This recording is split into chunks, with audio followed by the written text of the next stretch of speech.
Have you listened to the song by Marianne Faithfull? She moved through. Yeah, it's on YouTube. Why does the music sound so similar to Indian classical music? Is there any connection? Please, please, please pick my question this time.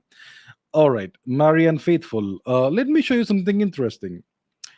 You're talking about Marianne Faithfull.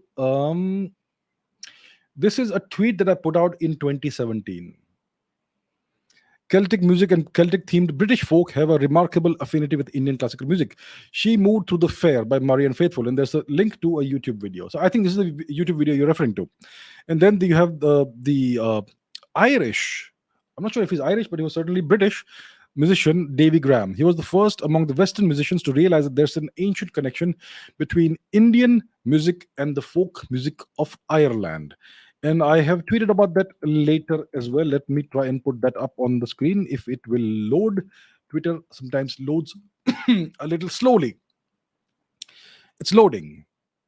It's loading. So Davy Graham has a theory that there is a connection between Indian music, he calls it Oriental music, and the folk music of Ireland.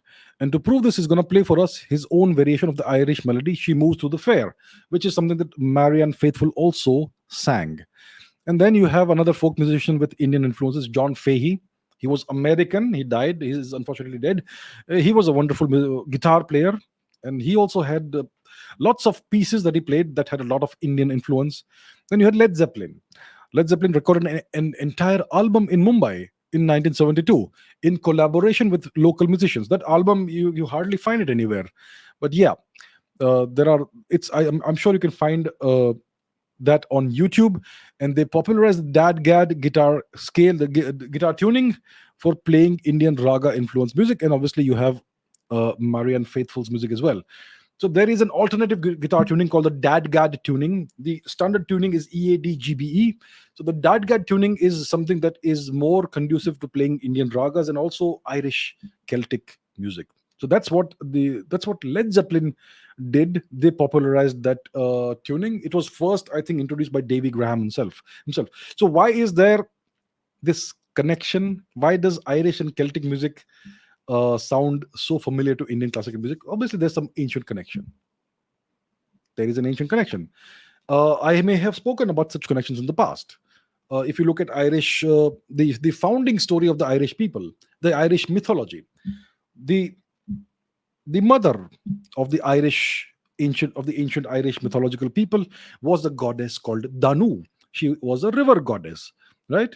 And the river goddess Danu appears in the Rig Veda as well, and the Rig Veda clearly comes before any founding of Ireland. So there's the connection.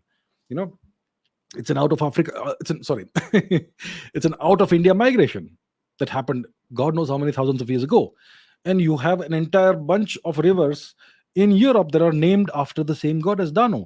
You have the Danube, the Don, the Dnieper, the Dniester, the Dunayek, and so on and so forth. The Rodanu, which became the Rhone, and so many more, all across Europe. River after river after river named after the same ancient Rigvedic river goddess. So clearly there was a migration of ancient Indian people out of India westwards for whatever reason, maybe multiple ways of migration, but yeah, one of them were the people who held goddess Danu in the highest regard. And yeah, so it all ended up in Ireland. And if you look at the genetics of Ireland, you do find the Indian origin R1A haplogroup in about 2 to 3% of Irish males, but you do find another haplogroup in 86%, I think, of Irish males, which is R1B, the sister haplogroup of R1A. And that haplogroup, what are the origins? It's still kind of not yet proven, but let our geneticists do the research and we will have the answers. All right. All right.